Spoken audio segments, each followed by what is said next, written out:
enjoyed working with y'all this past year. And what I'm going to do this afternoon is sort of what we did this morning, just give a summary of sort of what our focus varieties are for 2016. Let you look at a little bit of how our data has been trending the last couple of years and tell you about some technologies we have coming. If you look at our cottonseed varieties in the trait package that we've had in the last 10 years, as Bayer Crop Science, we're attempting to do something that has not been done in the industry, and that's go from out-licensed or in-licensed traits to our own trait package in the bag. Our first step in doing that was in 2012 with FiberMax 1944.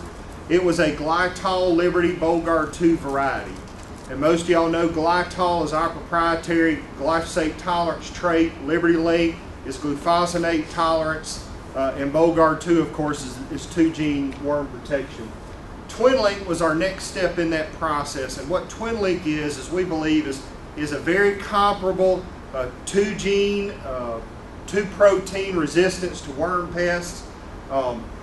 So now we have bags of cottonseed that we're going to, in the talk today, we're going to call them GLB2, Glytol Liberty Bollgard 2. We still have some of those on market that we're being very aggressive placing. We're also trying to transition to what we call GLTs, Glytol Liberty TwinLink varieties. On the side, last year we began, it did not have full deregulation, but a lot of our companies are trying to integrate the VIPCOT technology. And so this year in widespread testing, we'll have several varieties that are GLTPs, Glytol Liberty Link TwinLink Plus. That's what I know Wide Strike has, what do y'all call it? Wide Strike 3. Okay, Wide Strike 3, y'all are working on Bollgard 3. We're going to have what's known as TwinLink Plus. So all of our companies are working aggressively to get there to that 3, kind of that 3 mode of action or that 3-gene protection there. Just looking at our current portfolio, you see on the left side we've got a lot of our current GLB2 varieties. These varieties are serving us very well, but we're trying to throw into that mix some GLTs. The top two, 15 or 5115 and Stoneville 6182. Those are 2 varieties that probably have done the best for us here in the southeast and have fit very well. If you look down at the bottom, the 2 new ones, Stoneville 4949 and Stoneville 4848. Those are early to mids, and those of you that know our numbering system, if it starts with a 4, it's an early to mid. If it starts with a 5, like 5115, it's more of a mid, and 6 is what we're after in South Georgia, South Alabama. So the 6182, the 6448, those are those full season varieties that are kind of getting us into that full season market in the Stoneville bag. For the 4949, the 4848, next year we're going to talk about those more. We have very small quantities of release for those here in the southeast and in North Alabama, but we are working this year to trial them one more time real aggressively to see if we can kind of work those into the rotation where we've had some of these other early to mids that are GLB2s.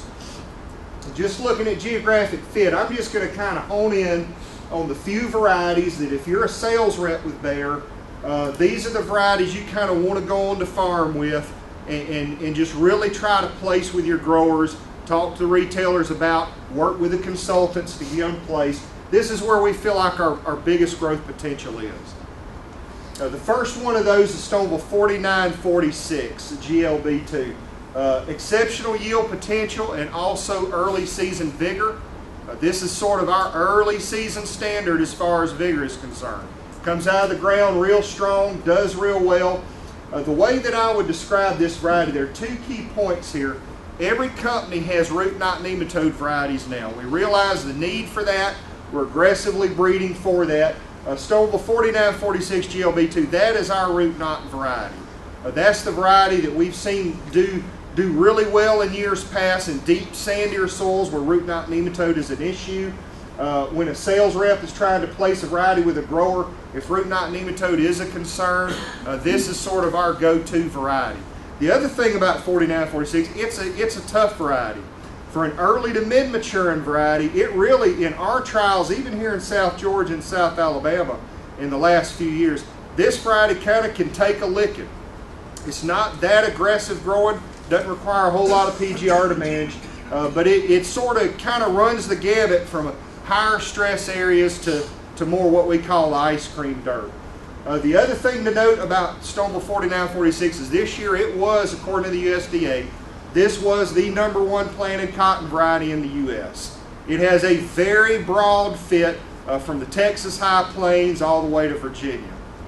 So somewhere on your farm, if you've got some of those issues, even dry land behind wheat, Stoneville 4946 is a variety you should consider. Not going to show a lot of data today, but this is just showing it in heavy root knot fields. This is East Georgia. The 4946 is a variety you should consider, particularly when root knot nematode is a concern. Moving on to Stoneville 4747 GLB2. This has a very good fiber package. This has done a lot to get us to that next level. It also is an early to mid variety. As far as PGR management, it doesn't require much at all. It's not aggressive in hardly any scenario that I have seen it. Has a very good fiber package, good micronair, improved staple length. It's got some disease resistance to it as well. In the Mid-South and parts of Alabama, in Texas where vert wilt is a concern, this is sort of one of our go-to varieties. The key point that I want to make though about this early to mid variety is just on yield potential alone. Stoneville 4747 has really opened some doors for us. You know, years ago we had FiberMax 1740 Bollgard 2 Flex. And when we placed that well, even in a full season market, when we kind of went into those higher yielding environments, it was hard to beat FiberMax 1740. So what we've done now that we're sort of in the process of phasing out 1740 is trying to fill some of those gaps with Stoneville 4747 GLB2. Just to let you see a little bit of that, sometimes when we run these numbers, for me, this helps me understand variety placement better than anything else that I could show you. If you look here at this blue line, this is in every trial that we run, we calculate a test average or a test mean. We take all the varieties in the trial, get the average, and we report that. So what we do in something like this, we take our database and we just run Stoneville 4747 against that test mean. So what you have here, the blue line is your test mean across 156 locations in the last 4 seasons. That's a very large data set. When you do that and you run Stoneville 4747, this orange line, what you see is in the lower yielding environments, it's not really your variety. It's not really your horse, okay? So we know over the years when we've placed 4747 in those stressed environments, every farm's got them. 4747 is probably not the variety to choose. But where you see it consistently performing, you know, above that test average or in what we call these higher yield environments. You know, every farmer's got some land where he knows he can push 2.5 bales or better. You know, he can go for, you know, he can kind of try to go grab that brass ring. That's where Stoneville 4747 shines. And really, that's all I'm going to say about it. But if you've got land where you're pushing yields, Stoneville 4747, in my opinion, is a very tough variety to beat. Moving on, Stoneville 6448 GLB2. This variety really kind of got us into the full season game several years ago.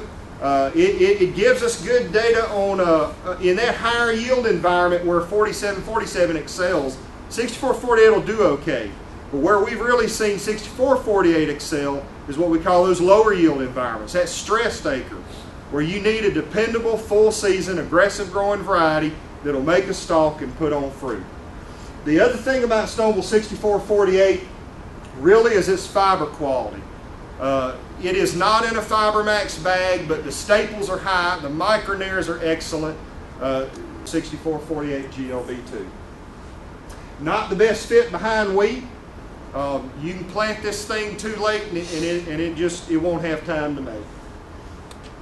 Moving on, these are our twin link varieties now. I won't say much about Stoneville 5115 other than the fact that we do have a lot of good data we've generated on it this year. We've got growers that have tried it and sales reps side by sides, and it did excellently. it yielded on par with our Stoneville 6182. But you know, it's not doing anything extra. So if you've got 5115 or you want to try it, it is a very pretty cotton.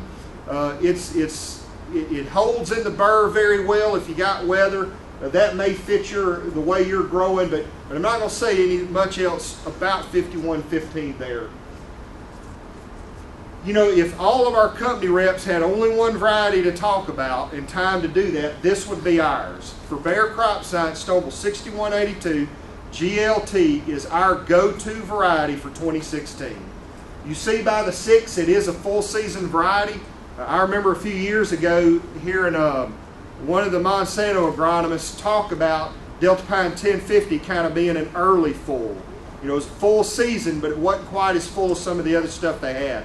This is sort of falls into that class. It's not as full as the 6448, but it's still a full season variety. And to be quite honest, this variety is very well adapted across most acres. I haven't seen a lot of soil types. I haven't seen a lot of production systems this thing has not done well in. Again, dry land, irrigated, that stressed acre or not, this is our focus variety for 2016. Again, if we want to look, kind of to make my point, if you want to look at our yield stability curve again, the blue line is your trial average. Your orange line is your Stoneville 6182 across 78 locations in the last 2 years. In a lower yield environment, it's on par or slightly better than the test average. That includes competitor checks and everything else. And again, where this differs from 6448 is it does do very well as you increase yield environment. So this will work for the guy that's been averaging 1.5 bales to 2 bales on a piece of land. This will work for the guy that thinks he wants to push 3 bales or better. The other thing about 6182 I'd like to highlight, and hopefully this is sort of a direction we're turning within Bayer, this is a very high turnout variety. If you look at the Georgia OVTs, if you look at the Georgia County trials, this variety has among the highest of all the varieties as far as lint turnout goes. And that's going to help the Stoneville brand, you know, at the gin, where sometimes in years past we've had varieties with a little bit lower turnout.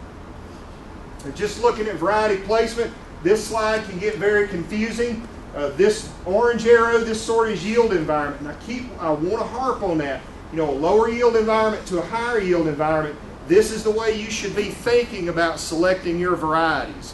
In a lower yield environment, there's 6448, there's Stoneville 6182, and there's also 4946. Remember what we said about it. It fits there as well. As you go to a higher yield environment, of course you're going to pick up everything. You put good water, good fertility, good piece of ground under any cotton variety, and the way we bred them, they're going to do great.